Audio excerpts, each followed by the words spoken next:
계시록 1장 8절에 보면 우리 주님은 알파와 오메가가 되신다 말씀하시죠. 무슨 말이냐면 우리 주님이 역사의 주인이라는 겁니다. 그분이 역사를 경영하시고 움직여 가신다는 거죠. 세상의 주관자들, 공중 권세 잡은 악한 영들까지도, 거기에 하수인의 노릇을 하는 모든 것들까지도 다 그들이 주인인 것처럼 날뛰지만 결국 그들은 다 망하게 된다는 겁니다. 성경은 우리에게 분명하게 말씀하죠. 한마디로 우리 입장에서 우리가 이해하기 쉬운 말로 한다면 오늘 이 시대는 줄을 잘 서야 합니다. 세상에게 붙어 살다가 세상과 함께 멸망한다는 거죠. 그러나 역사의 주인 되시는 하나님께서 경영하여 가시는 그 역사에 우리가 함께 편승하고 함께 손과 발이 되어져서 주님의 돕는 배필이 될 때에, 하나님의 역사가 완성될 때에 주의 일에 동참하고 협력하고 주의 일에 손과 발이 된 그 하나님의 백성들을 하나님께서 보상하시고 하나님께서 갚아주신다는 거죠. 온 우주 만물의 주인 되시는 예수 그리스도, 십자가에 죽으시고 부활하시고 난 이후에 하늘과 땅의 모든 권세를 회복하시고 하나님께서 사단에게 인간이 빼앗겼던 모든 것들을 회복하시고 도로 찾으시고 지금도 하나님 보좌 우편에서 우리를 위해서 일하시고 중보하시며 쉬지 않고 기도하시는 주님, 역사를 하나님의 뜻 안에서 경영하시고 오늘도 이끌어 가시는 그 하나님의 손과 하나님의 행하신 일들을 우리가 보면서 우리가 하나님께 우리의 마음을 드리고 삶을 드리고 시간을 들여서 헌신하고 순종할 때에 하나님께서 마지막 모든 역사를 완성하시고 우리 주님 오시는 그날, 데살로니가 전서에서도 말하고 있는 것처럼 그날, 마지막 때에 주님 오시는 그때에 참 잘했다 칭찬받는 그의 백성들을 하나님께서 거두어 하나님 곁에 두시고 함께 보좌에 앉게 하시는 그런 은혜가 우리 가운데 있는 줄 믿습니다. 역사는 지금 완성을 향하여 흐르고 있습니다. 이미 이제 그때가 이제 우리는 다 되어감을 보게 되어지죠. 오늘 우리가 데살로니가전서 마지막 5장 마지막 부분을 우리가 함께 살펴보는데요. 우리가 주님이 역사의 주인이시다, 우리가 분명하게 전제를 하고 오늘 하나님께서 우리에게 원하시는 마음이 무엇이냐, 데살로니가 4장 17절 말씀입니다. 4장 17절. 그 후에 우리 살아남은 자들도 그들과 함께 구름 속으로 끌어올려 공중에서 주를 영접하게 하리니 그리하여 우리가 항상 주와 함께 있으리라. 우리의 소망이 뭐냐 하면 항상 주와 함께 있는 겁니다. 이 땅에서 주와 함께 있는 것이 우리의 소망이고 주님 다시 오시는 그날 우리가 공중으로 끌어올림을 받아서 영원토록 주와 함께 있는 것이 우리의 소망입니다. 아멘. 그리고 또 우리의 소망이 뭡니까? 주님의 소망이 뭡니까? 5장 몇 절이죠? 5장 10절 말씀이죠. 5장 10절 같이 읽을까요? 시작. 예수 우리를 위하여 죽으사 우리로 하여금 깨어있든지 자든지 자기와 함께 살게 하려 하셨느니라. 죽은 자든지 깨어있는 자든지 주와 함께 살게 하시려고 그가 십자가에 죽으시고 부활하셨다는 거죠. 하나님 아버지의 마음은 우리와 함께 영원히 살고 싶으신 거예요. 우리와 함께 살고 싶으셔서 아들을 보내셔서 십자가에 죽게 하시고 부활하심으로 우리와 함께 살 수 있는 모든 것들을 다 마련하셨습니다. 여러분, 우리의 소망이 뭐냐 하면 공중으로 끌어올림 받아서 주님과 함께 영원히 사는 것입니다. 이것이 우리의 소망이죠. 여러분, 이것이 여러분들의 소망입니까? 이 땅에서 잘 먹고 잘 사는 것보다도 여러분, 우리가 소망하는 것은 영원한 천국에서 나를 위해 우리를 위해 예비되어진 새하늘과 새 땅에서 내 사랑하는 내 주님과 함께 영원히 살게 되는 거지. 그 주님과 함께 희미한 것이 아니라 얼굴과 얼굴을 대하여 맛보고 주님과 함께 늘 주님을 영화롭게 하며 찬양하며 예배하며 주님과 함께 사는 것. 이게 우리의 소망입니다. 이게 우리의 궁극적인 소망이죠.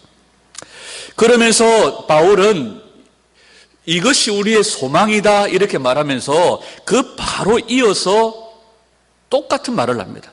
4장 18절 말씀. 그러므로 이러한 말로 서로 위로해라 이렇게 말해요. 자, 우리가 서로 위로할 때 위로가 뭐냐 하면 조금만 견디세요. 조금만 견디세요. 주님이 승리하셨던 것처럼 우리도 승리하여서 주님과 함께 영원히 살게 될 것입니다. 이것이 성도의 위로의 말이라는 거죠. 5장 10절에도 5장 11절이죠. 5장 11절에도 똑같이 말합니다. 그러므로 피차 권면하고 서로 덕을 세우기를 너희가 하는 것 같이 하라. 여러분, 우리가 위로하고 우리가 서로 권면하고 덕을 세워야 되는 말이 뭐냐 하면, 주님이 우리를 영원히 주님과 함께 살게 하시려고 그의 아들을 보내셔서 살리시고 그의 아들을 통하여 우리를 구원하셨고 우리가 주님과 함께 영원히 살게 될 것입니다. 이것이 초대교회 성도들의 위로의 말이었고 권면의 말이었고 덕을 세우는 말이었습니다. 그래서 그들은 만날 때마다 인사했던 게 뭡니까? 마라나타, 아멘, 주 예수의 오시옵소서. 주님이 오시면 우리 눈에 눈물을 닦아주시고 주님이 오시면 우리가 영원히 주님과 함께 살게 될 것입니다. 이것이 성도들의 위로의 말이었고 권면의 말이었습니다.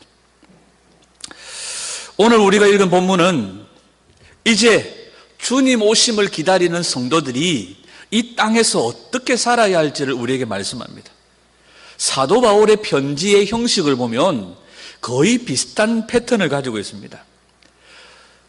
예를 들면 편지 전체 내용을 두 동가리로 낸다면, 사도 바울의 편지를 두 동가리를 낸다면 앞에 전반부 부분은 아주 직설적으로 문제를 다루고 있습니다. 너희들의 교회의 문제, 가정의 문제, 이런 문제들을 직설적으로, 교리적인 부분들을 직설적으로 다루고 있고 난 다음에 후반부에 가서는 사도 바울이 이 문제를 가지고 어떻게 처리하고 성도가 어떻게 살아야 할지 하는 부분들을 명령하고 있습니다. 그래서 교리적이고 체계적인 부분들을 직설적으로 설파하고 난 이후에 삶 속에서 성도가 어떻게 그 말씀을 가지고 살아야 할지를 명령하고 있다는 거죠. 그래서 오늘 본문도 마찬가지입니다. 성도가 이 땅에서 살아야 될 것에 대하여서 사도 바울이 권면하고 훈계하는 말로 표현되어져 있지만, 이 말씀은 사도 바울이 주님 오심을 기다리는 성도들을 향해서 명령하는 겁니다. 제발 이렇게 살아주세요가 아니라 이렇게 살아야 된다고 사도 바울이 강력하게 명령조로 얘기한다는 거죠. 그래서 5장 12절부터 28절까지 이 말씀은 사도 바울이 계속적으로 사용되어지는 문법들이 보면 명령법입니다. 그래서 오늘 본문에도 보면 형제들아 이렇게 부드럽게 얘기하지만 사도 바울은 이 말씀을 이렇게 살아라고 강한 명령법으로 이야기하고 있다는 거죠. 자, 12절과 13절을 한번 같이 읽습니다. 12절, 13절 시작. 형제들아 우리가 너희에게 구하노니 너희 가운데서 수고하고 주 안에서 너희를 다스리며 권하는 자들을 너희가 알고 그들의 역사로 말미암아 사랑 안에서 가장 귀히 여기며 너희끼리 화목하라. 오늘 편지, 오늘 5장 13절에서 12절에서 28절까지 이 말씀에서는요, 네 가지의 영역 속에서 성도가 어떻게 살아야 할지를 말하고 있습니다. 첫 번째 12절과 13절은 말씀을 가르치고 또 주의 명령을 전하는, 말씀을 전하는, 쉽게 얘기하면 가르치는 자와의 관계를 이야기합니다. 두 번째로 14절과 15절 같은 경우에는 형제들과 형제들, 성도와 성도와의 관계 속에서 어떻게 행해야 할지를 말하고 있고요. 그 다음에 우리가 잘 아는 것처럼 16절부터 18절까지 항상 기뻐하라, 쉬지 말고 기도하라, 범사에 감사하라. 이 말씀 같은 경우에는 개인적인 영적인 삶 속에서 개인적인 삶에 있어서 어떻게 살아야 할지를 말하고 있고, 그 다음에 19절부터 22절까지는 뭘 말하고 있습니까? 바로 공중, 우리의 모임 가운데, 회중 가운데에서, 전체의 모임 가운데서 일어나게 되어지는 그런 어떤 영역에 어떻게 처신해야 될지를 말씀하고 있습니다. 첫 번째 12절과 13절은 이렇게 얘기합니다. 너희 가운데서 수고하고 주 안에서 너희를 다스리며 권하는 자들을 너희가 알고. 여기서 말하는 자는 그냥 일반 성도와 성도의 관계가 아니라 뭐 하는 자들입니까? 세 가지를 이야기하죠. 뭐 하는 자? 너희 가운데서 수고하고 또 너희를 다스리며 그 다음에 권하는 자다, 이렇게 말해요. 수고하고 다스리며 권하는 자다. 이 말이 다른 번역에서는 수고하고 다스린다는 말을 감독하는 자, 돌보는 자, 그렇게 이야기를 합니다. 그 다음에 훈계하는 자, 훈계하는 자. 오늘날로 말하면 말씀을 가르치는 자. 그들이 너희 가운데서 행하는 그 일들을 알아라, 이렇게 얘기합니다. 여기서 안다는 말은, 그들을 안다는 말은 존경한다는 그런 뜻이 있습니다. 여러분, 오늘 마지막 때에 이것이 왜 중요한가? 이것이 왜 중요하냐? 오늘 이 마지막 혼란의 시대를 살아가는 우리들에게 이 일들이 얼마나 중요한지를 사도 바울은 이야기합니다. 왜냐하면 우리에게 누군가가 말씀을 가르치고 그 말씀으로 훈계하고 감독하고 돌보고 바르게 하는, 쉽게 얘기하면 주의 종, 말씀을 가르치는 자가 내 곁에 있어서 나를 감독하고 돌보고 나를 위해서 수고한다는 것, 여러분, 이건 마지막 때에 너무너무 중요한 거예요. 지지난주에 한국교회 안에서 어떤 일들이 있었느냐 하면, 한국교회 안에 여러 가지 교단들이 있습니다. 교단 가운데서 독립교단이 있습니다. 그러니까 이 여기저기 교단에 속하지 아니하고 교단의 간섭을 받기가 부담스러우니까 우리는 따로 독립적인 교단을 만들어서 여기저기 타치를 받지 않자, 타치를 받지 말자, 뭐 이런 식으로 해가지고 독립된 교회들만 따로 모여서 독립교단이 있습니다. 거기 안에 어떤 교회가 있느냐 하면 서머나 교회라고 하는 교회가 있습니다. 이 서머나 교회는 미국에도 있고 한국에도 있고 여러 지역에도 있습니다. 이 서머나 교회를 목회하셨던 담임이 누구였느냐 하면 김성수 목사님이라고 하는 분이에요. 이분은 돌아가셨어요. 2015년도 초에 돌아가셨어요. 돌아가시고 난 이후에도 이 교회는 계속해서 담임 목회자 없이 그분이 살았을 때에 가르쳤던, 살았을 때 설교했던 영상을 틀어놓고 계속해서 예배를 드립니다. 영상을 틀어놓고 계속해서 예배를 드리는데, 그분이 돌아가시고 난 이후에도 영상을 틀어놓고 예배를 드려요. 미국에서도 그러고 서울에서도 그러고 전국에 여러 지역들이 있습니다. 그래서 여러 목사님들이 권면을 했습니다. 이제 목사님 돌아가신 지도 거의 2년이 다 돼가니까 이제 다른 분을 초빙을 하시죠. 그래서 그 목사님이 오셔서 말씀을 가르치고 또 훈계하고 양육하고 돌보는 사역들이, 목양에 돌보는 사역들이 있어야 되지 않습니까? 이렇게 얘기했을 때에 이 교회에서 거절했습니다. 거절을 하고, 우리는 생전에 목사님 살아계셨을 때 설교 틀어놓고 앞으로도 그렇게 예배할 거고 앞으로도 그렇게 할 겁니다. 모임을 가질 겁니다. 그래서 이 독립교단의 대표되는 목사님들이 찾아가서 권면을 했을 때에 그 권면을 받아들이지 않고 그 독립교단에서조차 탈퇴하고 아예 초자연적인 자기들만의 교회로 새롭게 그냥 어디에도 속하지 않고 떨어져 나가버렸어요.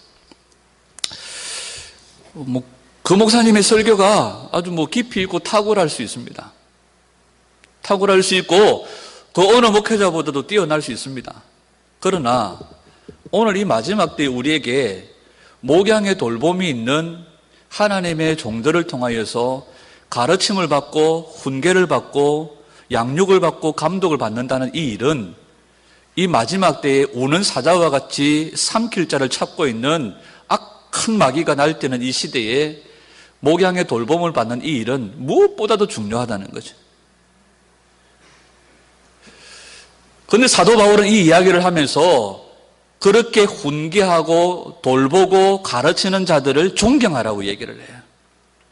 오늘 이 시대는 목사라는 이 직분, 목사라는 직임, 목사라는 이 직업이 그렇게 칭찬받고 존경받지를 못해요. 어디 가서 요즘에는 더 지지난주 사건 있고 난 이후에 어디 가서 제가 목사입니다 이렇게 얘기하면 잘못하면 돌 맞을 수도 있어요. 그러나 사도 바울은 교회 안에서 믿는 믿음의 성도들이 뭐하라고 그럽니까? 너희를 위해서 수고하고 너희 가운데서 감독하고 돌보고 너희들을 훈계하는 자들을 알아라, 존경해라, 이렇게 말하면서 13절에는 사도 바울이 한 단계 더 나아갑니다. 그들을 가장 귀히 여겨라, 이렇게 얘기를 해요. 가장 귀히 여겨라. 그러면서 사도 바울은 한 가지 단서를 답니다. 뭐냐 하면 사랑 안에서 하라는 거죠. 맹목적으로 목을 걸고 목숨을 걸고 그 사람이 뭔 소리 거짓말을 해도 그 사람을 믿어주고 그 사람을 신뢰하고 이게 아니라 하나님의 말씀을 가지고 가르치고 돌보고 감동하는 그들의 수고를 존경하고 귀히 여겨라 이렇게 말씀을 해요. 여러분 저도 마찬가지겠죠. 목양의 돌봄을 하면서 누군가에게 훈계를 하거나 누군가를 감독하기 위해서 하나님의 말씀을 가지고 나갈 때에 여러분 어떤 좋은 말로 가지고 가도요 받는 사람의 입장에서는 훈계나 돌봄이 원한이 될 수 있습니다.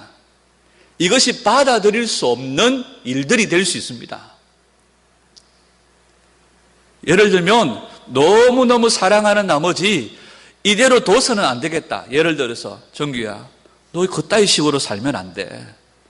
이 마지막 때에 하나님 앞에 깨어 정신 차리고 살아야 돼. 이렇게 얘기하면 이 말이 이 훈계가 100% 200% 좋은 말이고 맞는 말이지만 받는 사람의 입장에서는 이 징계가 이 비난이 이거 뭐가 될 수 있어요? 원한이 될 수 있습니다. 분명히 맞는 말인데 가슴에서는 이게 받아들여지지 않을 때가 있어요. 그러나 하나님의 말씀은 뭐라고 얘기합니까? 받는 사람의 입장에서 이것이 비난처럼 징계처럼 원한이 될 수 있지만 주님은 그것을 하라고 말씀하시거든요. 히브리서에서 뭐라고 말합니까? 징계가 당시에는 뭐예요? 이게 부담스럽고 받아들이기 힘든 거예요. 저도요 누군가가 좋은 말만 해주면 좋아요. 저는 트리플 A형이기 때문에 저희 집사람이 한 번씩 설교하고 내려가면 다리가 후들릴 정도로 당신 왜 그런 식으로 하냐고 이러면 다시는 내가 설교하고 싶지 않은 마음이 들 때도 있어요. 제가 결혼하기 전에 저희 집사람하고 이렇게 연애를 할 때 이제 결혼을 전제하고 이렇게 연애를 할 때 제가 무모한 말을 했습니다. 당신이 내 곁에서 혹시라도 내가 잘못된 설교를 하고 잘못된 말을 가르치면 내가 정말 혼쭐이 나도 괜찮으니까 따끔하게 비판을 해주고 따끔하게 한마디 해주면 내가 정신 차리고 바른 말씀을 전할 수 있으니까 언제든지 당신이 야당이 되어서 나에게 해주라고 이랬더니 결혼하기 전에 제가 전도사 때 어느 성경학교 가가지고 그 목사님이 야 성경학교 왔는데 오늘 수요 예배다. 그러니까 네가 수요 예배 말씀 좀 전해라 해서 전도사 때 아무것도 준비 안 된 상태에서 막 갑자기 준비해가지고 막 했는데 막 다리가 후들리게 막 해가지고 내려왔는데 저희 집사람이 잠깐 보자더라고요. 그러더니 당신 왜 말씀을 뭐 이렇게 저렇게 막 이건 아니고 이건 이렇지 않냐고 막 이러길래 저 그때 다시 얘기하지 마라. 다시 얘기하지 마라.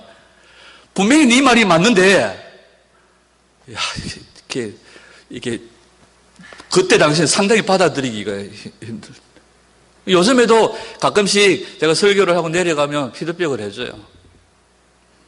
수요 예배도 이 본문의 말씀은 이렇지 않을까요? 하고 서로 얘기도 합니다. 근데 그전에는 그때 당시에는 상당히 받아들이기 힘든 거예요. 제가 목사인데도 지금 와서 보면 그때 원고나 설교 원고를 보면 진짜 우스운 거예요. 야, 이걸 어떻게 했지? 부끄럽다 이런 생각이 들 정도인 거예요. 근데 그때 당시 이건 아닌 것 같아요. 이렇게 하는 게 맞는 것 같아요. 얘기해주면 와, 못 받아들이겠는 거예요.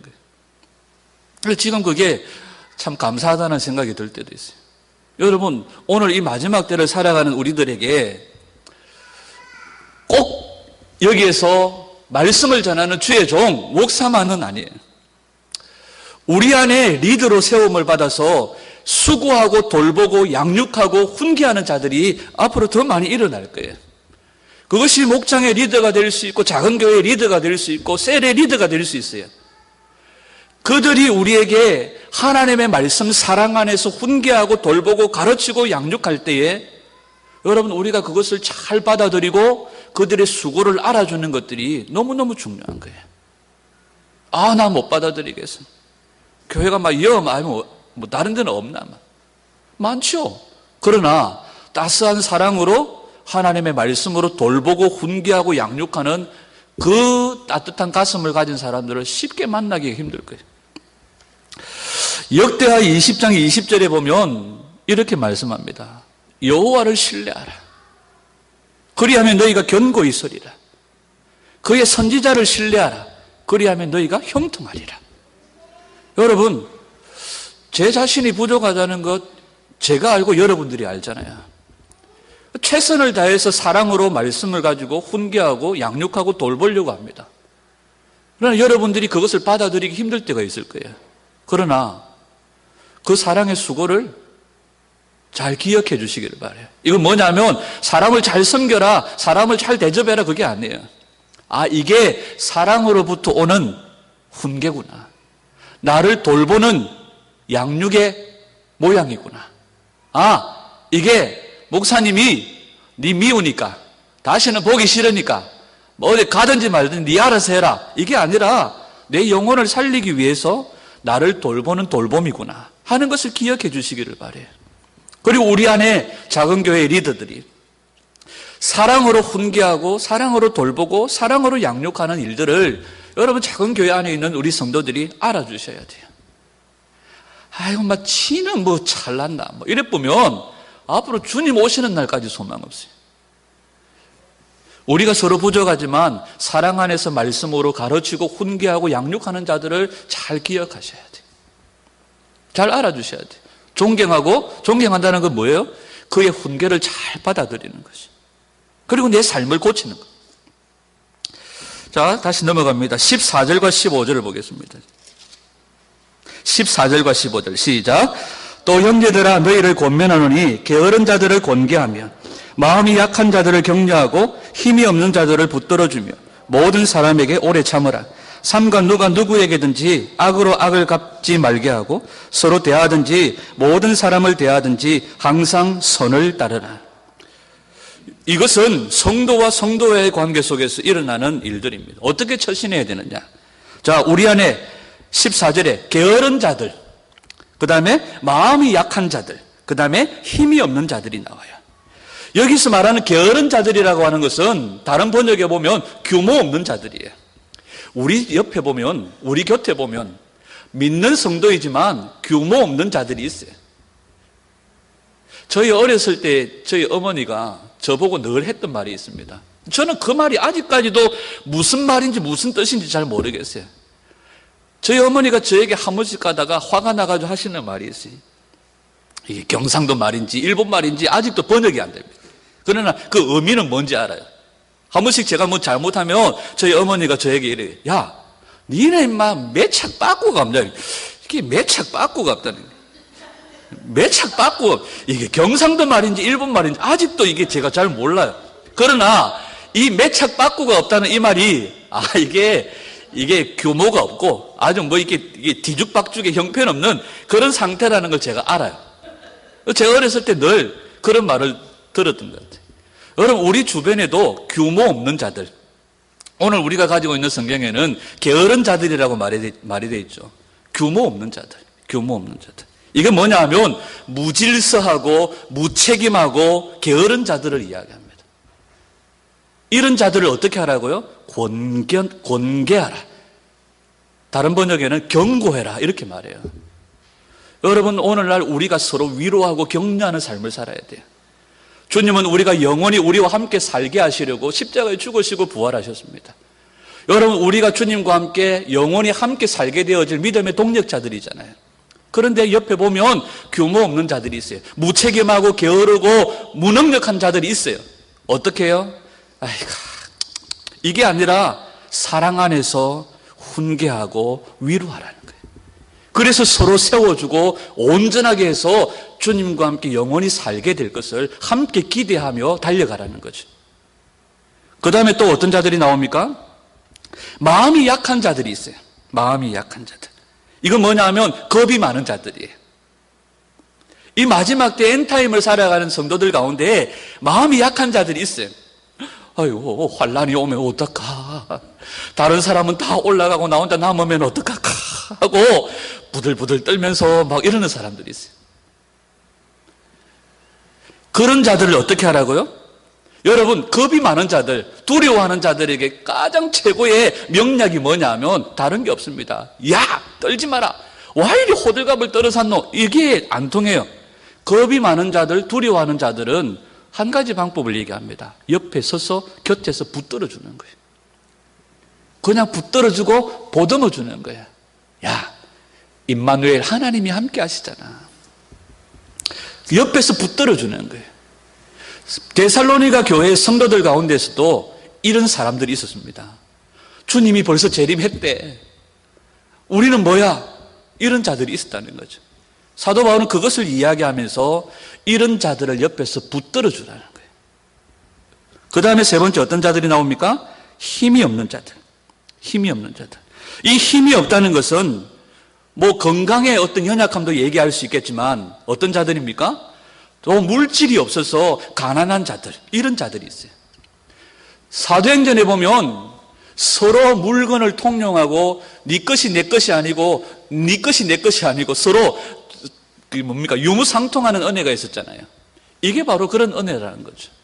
서로 약한 자들을 돌아보고 가난한 자들을 향하여 사랑으로 공개하고 베풀고 섬기는, 그렇게 해서 뭐 하려고요? 서로 붙들어주고 위로하고 무책임한 자고 무능력한 자들은 경고하고, 이렇게 서로 연합해서 누구를 기다리는 겁니까? 우리 주님 다시 오심을 기다리면서 우리가 함께 공중으로 들림받아 주님과 함께 영원히 살려고 서로 위로하고 격려하고 서로 알아주고 섬김으로 뭐 하라는 거예요? 주님을 기다리고 함께 영원한 천국에 들어가자 하는 겁니다, 사도 바울이. 그 다음에 개인적인 영성, 개인적인 영적인 생활 가운데서 어떻게 살아야 되느냐. 16절에서 18절까지입니다. 시작. 항상 기뻐하라. 쉬지 말고 기도하라. 범사에 감사하라. 이것이 그리스도 예수 안에서 너희를 향하신 하나님의 뜻이니라. 제가 전에도 여러 번 말씀드렸지만 제가 고등학교 1학년 때 유학을 가가지고 제가 외삼촌 댁에서 1년을 다녔습니다. 그래서 외삼촌 댁에서 학교 가려면 버스를 타러 가는데 버스를 타러 올라가는 그 시간이 한 15분, 20분 동안 걸어가가지고 거기서 버스를 타고 학교를 가거든요. 그래서 같은 동네에 살던, 외삼촌 동네에 살던 중학생, 고등학생들이 아침 되면 가방 메고 버스 타러 15분, 20분을 걸어가요. 저는 외삼촌 댁으로 가서 1년 동안 저는 낯선 동네에서 유학을 했기 때문에 아는 놈도 없고 저 혼자인 거예요. 가방을 메고 뭐 안 되면 사촌들하고 같이 갈 때도 있지만 거의 혼자서 가방을 메고 버스 타러 올라가요. 그러면 거의 어김없이 그 동네에 아주 날라리 같은, 그때 당시에 날라리 같은 여고생 한 서너 명이 제 뒤에 따라오잖아요. 그러면 저는 그때 뭔지 모르게 뭐가 그렇게 좋아하는지 혼자 가방 메고 씩씩 웃으면서 이렇게 이러면서 이제 학교를 버스 타러 웃으면서 저는 기억이 잘 안 나는데 걔네들이 그렇게 얘기하는 거예요. 뭐가 좋은지 혼자서 씩씩 웃으면서 올라가더래. 근데 이 친구들이 딸내미 3명, 4명이 따라오면서 낯선 애잖아요. 자기 동네에서 그동안 안 보던 애잖아요. 외지에서 왔죠. 그러니까 자기들끼리 뒤따라오면서 막 이제 씹는 거죠. 자, 모자란 거 아이가? 자, 혹시 뭔가 좀 모자란 거 아이가? 뭐 좀 떨어지는 것 같아. 혼자 왜 씩씩 웃어 샀냐? 이러면서 자기들끼리 이제 따라오는 거예요. 그러면서 걔네들이 저보고 저한테는 얘기 안 하고 자기들끼리 야, 자, 팔푸이다, 팔푸이. 이러면서 이제 고등학교 시절을 보낸 거예요. 근데 저는 그 애들이 누군지도 모르고 했는데 그 중에 한 놈이 제가 아는 권사님 여동생이었어요. 이제 한창 시간이 지나고 난 다음에 제가 창원에서 부목사 사역을 할 때 그 놈을 한 놈을 만난 거예요. 그래서 자기가 먼저 와서 인사를 하더라고요. 목사님 저 아세요? 내가 니를 어찌 알겠노? 그랬더만. 그때 그곳에서 학교 갈 때 제가 뒤따라가던 여고생 가운데 한 명이었다고. 그때 당시에 우리가 뒤따라가면서 당신 보고 뭐라고 했는지 아냐고. 내가 어찌 아냐고. 그때 혼자서 하도 실실 웃고 다니길래 우리가 팔푸이라고 그랬나? 뭔지 모르지만 혼자서 씩씩 웃으면서. 여러분, 이게 항상 기뻐하라 이 말은 그냥 뭐 이것도 좋고 저것도 좋고 그냥 씩씩 혼자 웃으면서 팔푸이처럼 그냥 해볼래 하고 그냥 살아라 하는 이 말은 아닙니다. 여기서 항상 기뻐하라는 이 말은 뭐냐? 쉬지 말고 기도해라. 범사에 감사해라. 이게 뭐냐? 우리가 뭘 소망하고 있는 겁니까? 우리가 소망하고 있는 게 뭡니까? 주님과 함께 영원히 사는 거예요. 주님이 공중으로 임하실 때 우리가 공중으로 들림받아 그와 함께 혼인잔치에 들어가게 되어지고 영원히 주님과 함께 사는 것이 우리의 소망입니다. 이 소망이 있기 때문에 환난이 와도 즐거운 거예요. 이 소망이 있기 때문에 그 소망을 바라보면서 주님께 기도하고 주님과의 친밀함을 회복하고 계속해서 주님의 임재 앞으로 나가는 거예요. 이 소망이 있기 때문에 어떤 상황에서도 감사할 수 있게 되는 거죠. 쉬지 말고 기도해라, 범사에 감사해라, 항상 기뻐해라. 이 말 속에는 우리가 뭘 소망하는지 소망의 전제가 있습니다. 여러분, 우리의 기쁨의 이유가 뭡니까? 아파트 값이 살 때보다 오른 게 우리의 소망이 아니죠. 자녀들이 좋은 대학에 가는 것 좋은 일이죠. 그러나 궁극적인 우리의 영구적인 소망은 아니죠. 세상에서 잘 되는 것들이 우리의 소망이고 즐거움이기도 합니다. 그러나 우리의 궁극적인 소망은 주님과 함께 영원히 사는 거예요. 그 소망이 있기 때문에 우리가 기뻐하고 즐거워할 수 있는 겁니다. 마태복음 5장 12절 말씀이죠. 뭐라고 얘기합니까? 기뻐하고 즐거워해라. 하늘에서 너희 상이 크기 때문이다. 여러분, 우리가 이 세상에서 기뻐하는 이유는 주님과 함께 영원히 살게 될 것이고 그날에 우리의 눈물이 닦여질 것이고 잘했다 칭찬받고 하나님 앞에서 이 땅에서 행한 모든 일들에 대해서 주님이 보상하실 것이기 때문에 이것이 우리의 소망이기 때문에 우리가 기뻐할 수 있는 거죠. 빌립보서 4장 4절에 사도 바울은 이렇게 얘기합니다. 주 안에서 기뻐해라. 내가 다시 말하노니 기뻐해라. 여러분, 우리의 소망이 주님께 있습니다. 우리의 소망이 주님께 있어요. 그리고 쉬지 말고 기도해라. 그 다음에 범사에 감사해라. 여기서 사도 바울이 그냥 우리에게 여러분 기뻐하세요, 여러분 기도하세요, 여러분 감사하세요 이렇게만 얘기하면 부담이 덜 되잖아요. 그런데 앞에다가 못을 박아놨어요. 항상 기뻐하세요. 그 다음에 쉬지 말고 기도하세요. 범사에 감사하세요. 이 앞에 것만 없으면 조금 덜 부담스러운데 앞에 항상 쉬지 말고 범사에 이걸 못을 박아놨기 때문에 어째 조금은 기뻐할 수 있는데 항상 기뻐하지? 한 5분은 기도할 수 있는데 어째 쉬지 말고 기도하시다가 배가 부르거나 등이 따실 때는 감사한데 어떻게 맨날 항상 범사에 감사하라고 하지? 여러분, 항상 모든 일입니다. 쉬지 말고 끊임없이 지속적으로 범사에 모든 만물 모든 것에 감사하라는 거죠. 여러분, 우리의 소망이 있기 때문에 우리의 영원한 소망이 있기 때문에 주님이 우리를 부르시면 우리 주님이 우리를 부르시는 그날 우리는 이 땅에서 가지고 있는 모든 것들을 내려놓고 갈 것입니다. 안 그렇습니까? 좀 아까우신 모양이죠. 내려놓기가. 여러분, 주님이 야야 하고 부르시면 내려놓아야 돼요. 그때 당시 주님 부르시는 그날 살고 있던 집 등기 해가지고 팔아가지고 현금 챙기고 할 시간들이 없어요. 오라 하시면 와야 돼요. 어릴 때 자치기 하고 딱지치기 하고 땅 따먹기 하다가 성훈아 밥 물어 온나 하면은 돌이고 뭐고 다 팽개치고 뛰어가야 돼요. 제가 전에도 말씀드렸던 것처럼 다윗의 두 번째 아내가 누구냐면 아비가일 맞죠? 나발의 아내였던 아비가일이잖아요. 아비가일. 아들 이름이 비슷비슷해가 아비가일. 이 나발의 아내였던 아비가일이요.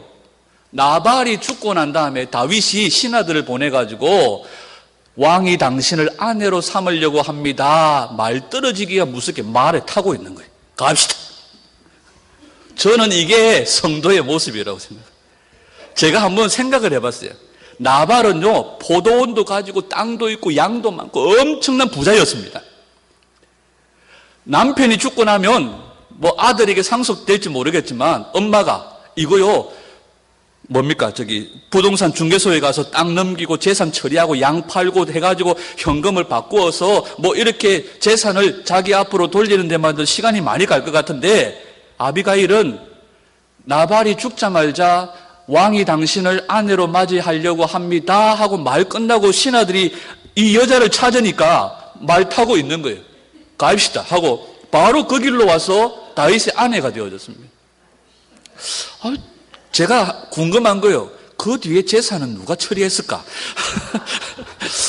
이게 부동산이나 양이나 이건 누가 처리했을까? 그 집 삼촌이 했을까? 누가 했을까? 궁금하더라고요.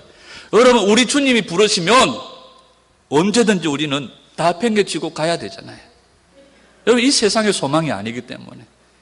여러분, 우리가 늘 기뻐하는 이유는 땅의 것을 바라보면서 기뻐하는 것이 아니라 항상 그 나라를 바라보면서 기뻐하고 즐거워하는 것이. 그 나라를 내게 주신 하나님께 감사한 거죠. 그래서 환란이 와도 환란을 이기는 겁니다. 환란이 두렵지 않은 것이. 오늘 이 말씀은 우리에게 뭘 말합니까? 모든 일에 기뻐하고 즐거워하고 감사하고 기도하라는 거예요. 어떠한 경우에라도 감사하라는 거죠. 어떤 상황이 와도 감사하라는 거죠. 다니엘의 세 친구 사드락과 메삭과 아벳느고가 풀무불 속에 들어갈 때 웃으면서 나의 하나님께서 우리를 이 풀무불 속에서 건져주실 것입니다. 그러나 그리 아니하실지라도 제가 지난주에 폴리캅의 그 일대기 영화를 보면서 그런 생각, 이 폴리캅이 화형을 당하면서 그렇게 얘기합니다. 야, 당신 한마디만 말해라. 예수가 당신의 주인이 아니라고 한마디만 부인해라. 그러면 살려줄게. 제발 살려줄게. 예수님 한 번만 부인해라. 이렇게 얘기했을 때 폴리캅이 뭐라고 하는지 아십니까?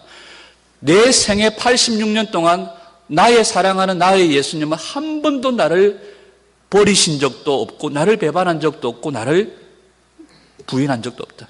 그런데 내가 지금 86세가 된 이 나이에 한 번도 나를 버리지 아니하시고 한 번도 나를 모른다 하지 않으신 그분을 내가 부인한다고?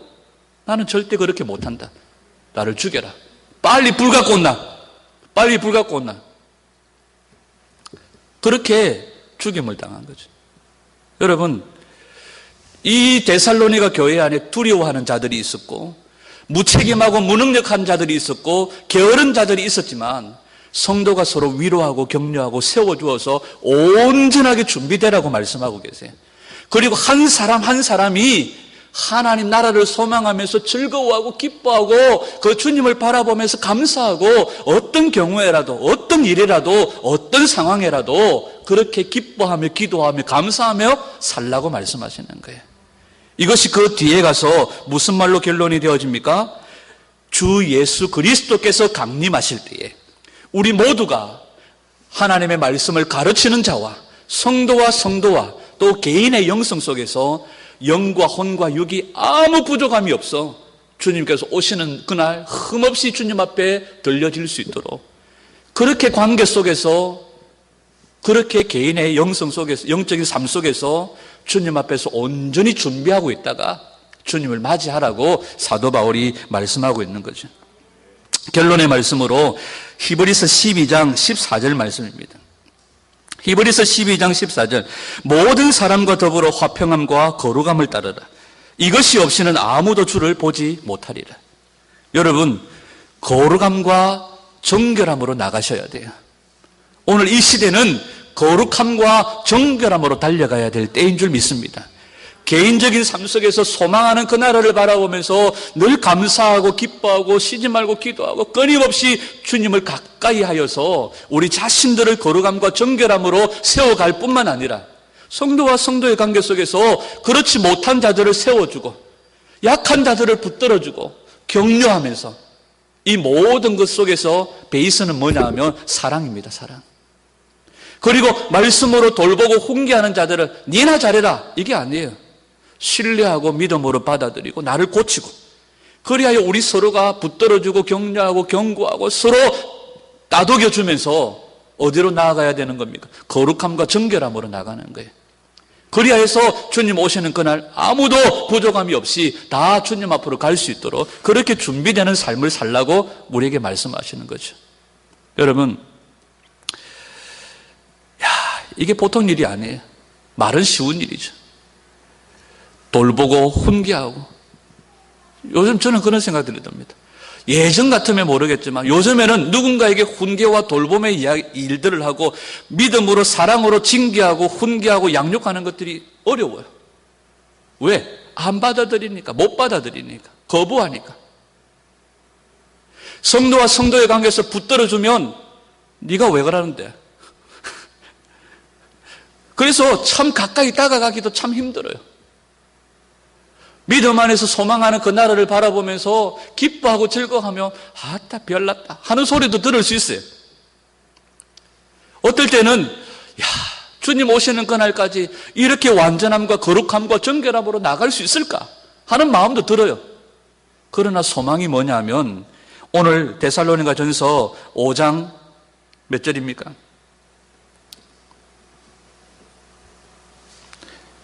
24절이죠. 24절. 같이 한번 읽겠습니다. 시작. 너희를 부르시는 이는 미쁘시니 그가 또한 이루시리라. 이 말은 뭐냐? 미쁘다는 말은 이쁘다가 아니라 신실하다는 말이에요. 너희를 부르시는 그분은 신실하시다. 이 신실하다는 말 속에는 충성됨이 있습니다. 요한계시록에 보면 19장입니까? 우리 예수님을 향하여 충신과 진실이라고 말씀하세요. 그분의 이름이. 우리 주님이 신실하시기 때문에 그가 우리를 이끄시고 인도하시고 그가 우리 안에서 행하심으로 그가 이루실 것을 말씀하세요. 여러분, 우리는 주님의 명령 따라 행하기만 하면 완성은 누가 하세요? 주님이 하시는 거예요. 빌립보서 1장에 보면 너희 안에 착한 일을 시작하시는 이가 주 예수 그리스도의 날까지 이루실 줄을 확신하노라. 여러분, 이것이 뭡니까? 성도의 견인, 주님이 이끌어 가시는 거예요. 우리가 내어드리기만 하면, 우리가 서로 붙들어주고 거룩함과 정결함으로 나가기 위해서 서로를 격려하고 서로를 붙들어주고 또 서로를 권계하고 서로를 위로하는 이 사역들을 감당할 때 개인적인 삶 속에서 주님의 나라를 사모하며 기뻐하고 즐거워하고 감사하는 삶을 살 때에 누가 이끌어 가세요? 주님이 이끌어 가시고 주님이 세계 역사를, 온 우주의 역사를 이끌어 완성하시는 것처럼 우리 개인의 삶 속에서 우리의 구원을 주님께서 완성해 가실 거라는 거죠. 그 신실하신 주님을 우리가 믿는 겁니다. 여러분, 우리 주님은 신실하세요. 주님이 신실하세요. 여러분들이 말씀을 가르치는 저를 볼 때 믿음지 못할 때가 있지만 제 안에서 역사하시는 하나님을 보면서 저 또한 여러분들을 보면서 저희 어머니가 늘 하셨던 것처럼 저기 커가지고 돈이 되겠나 이런 마음들이 서로를 바라볼 때 들 때도 있지만 그러나 우리 안에 소망 없지만 우리 안에서 행하시는 주님이 신실하기 때문에 아멘. 그 주님을 믿고 따라가는 겁니다. 아멘. 그 주님을 의지하고 따라가는 거예요. 거룩함과 정결함으로 나아가는 그런 은혜가 있기를 축복합니다. 끊어버릴 것들을 끊어버리고 우리 주님의 손잡고 진정한 승리는 어떤 상황에서도 기뻐하고 쉬지 말고 기도하고 범사에 감사하는 그 사람을 통하여 하나님께서 진정한 승리를 주실 줄 믿습니다. 오늘도 주님 오시는 그날 기뻐하십시오. 저와 여러분들을 위해서 예비되어진 그 땅 그곳이 있고 우리를 위해 예비되어진 하늘의 상급이 있습니다. 크다고 말씀하세요. 마태복음 25장에 보면 열처녀 비유가 나옵니다. 그런데 거기에 보면 중요한 말이 나와요. 준비한 자는 들어가리라. 10명이 다 자고 10명이 다 졸고 했지만 분명하게 말하는 게 뭐냐 하면 준비된 자가 들어간다고 말씀하세요. 지금 우리는 오늘 이 본문의 말씀처럼 거룩함과 정결함으로 서로 사랑하며 위로하며 격려하며 그 나라를 소망하며 함께 힘을 내자. 주님이 우리와 함께 영원히 살게 될 것이다. 그 주님이 기다리고 계신다. 힘내라. 조금만 더 힘내라. 서로 위로하고 격려하면서 그 나라를 향해서 준비하셨다가 주님 부르실 때 다 버려두고 올라가는 그런 저와 여러분들이 되셔야 합니다. 그런 깊은 은혜 가운데로 거룩함과 정결함으로 나아가는 그런 저와 여러분들이 되시기를 주님의 이름으로 축원합니다.